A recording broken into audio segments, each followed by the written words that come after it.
Assalamualaikum warahmatullahi wabarakatuh. Salam dan bahagia. Perkenalkan, saya Israti Maisarah Mahal SPD, mengajar di SMK Negeri 1 ND kurang lebih 16 tahun. Sebagai guru yang mengajar pada tingkat menengah atas, memerlukan strategi mengajar yang harus lebih variatif. Peserta didik dengan usia yang relatif beranjak dari usia remaja ke usia dewasa tentunya memerlukan pendekatan tersendiri. Dalam filosofi tari, anak pada usia tersebut ada pada fase wirama, di mana anak tidak cukup diberikan pembiasaan dan perintah, tetapi sebaiknya diberikan pengertian dan teladan yang baik. Saya mengajar di program keahlian usaha perjalanan wisata, mata pelajaran perencanaan dan pengelolaan perjalanan wisata kelas 12. Meski sekolah kami belum menerapkan kurikulum merdeka secara utuh, namun kami sudah menjalankan prinsip-prinsip kurikulum merdeka. Salah satunya adalah pembelajaran berbasis diferensiasi. Pembelajaran berdiferensiasi adalah proses pengajaran efektif dengan memberikan beragam cara untuk memahami informasi baru kepada semua peserta didik dalam komunitas ruang kelasnya yang beraneka ragam.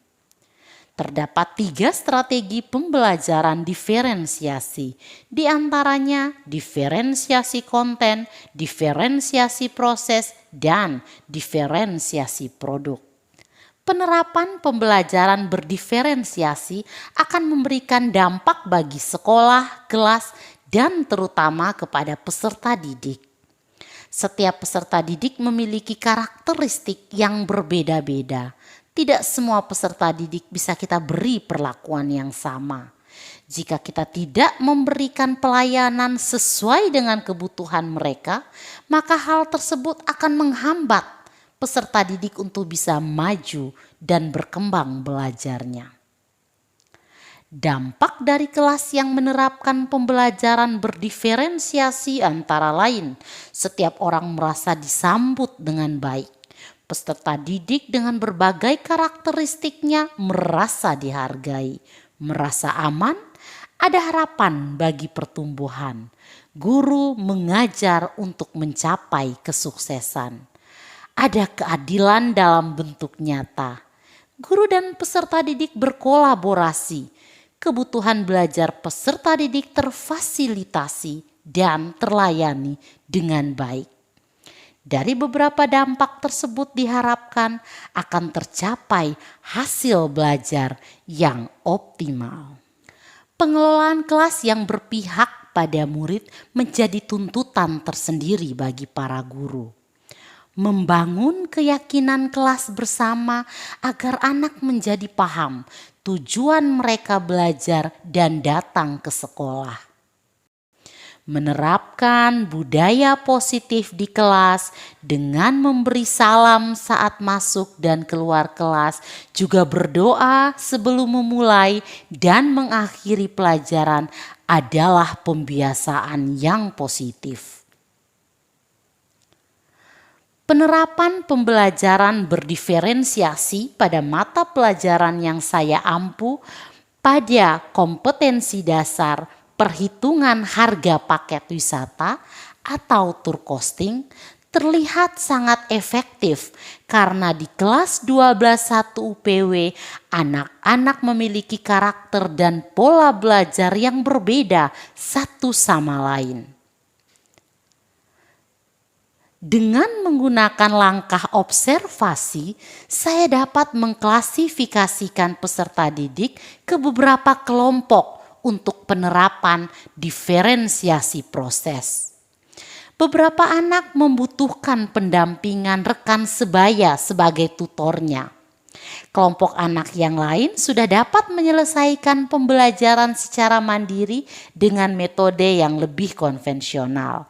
Sedangkan kelompok anak yang sudah lebih cakap menyelesaikan materi belajar mereka dengan menggunakan alat bantu komputer dan melakukan praktikum secara langsung.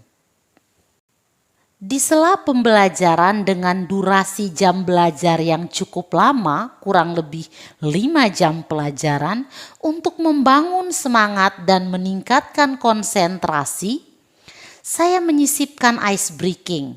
Peserta didik sangat menikmati sesi ice breaking, ditambah dengan pembiasaan untuk peregangan senam pelajar Pancasila, dengan harapan peserta didik semakin tergugah dan mampu mengaplikasikan nilai-nilai dari dimensi profil pelajar Pancasila.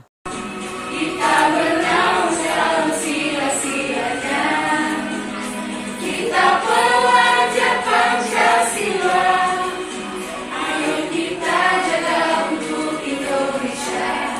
Dari 30 peserta didik di kelas, ada 1 peserta didik yang membutuhkan perhatian khusus. Sebagai guru, hal ini tentu tidak boleh diabaikan. Anak dengan karakter yang tidak baik tidak disarankan diberikan hukuman. Pendekatan yang paling tepat adalah dengan restitusi. Restitusi adalah suatu proses dialog yang menjalankan dan dijalankan oleh guru agar menghasilkan murid yang mandiri dan bertanggung jawab.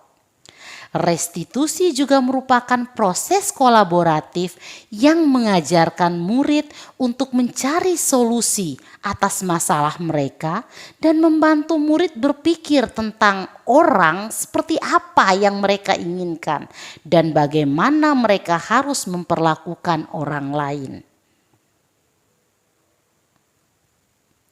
Sebagai guru yang mendampingi anak-anak usia yang beranjak dewasa, membangun komunikasi positif akan memberikan pengalaman dan kesan berarti bagi peserta didik.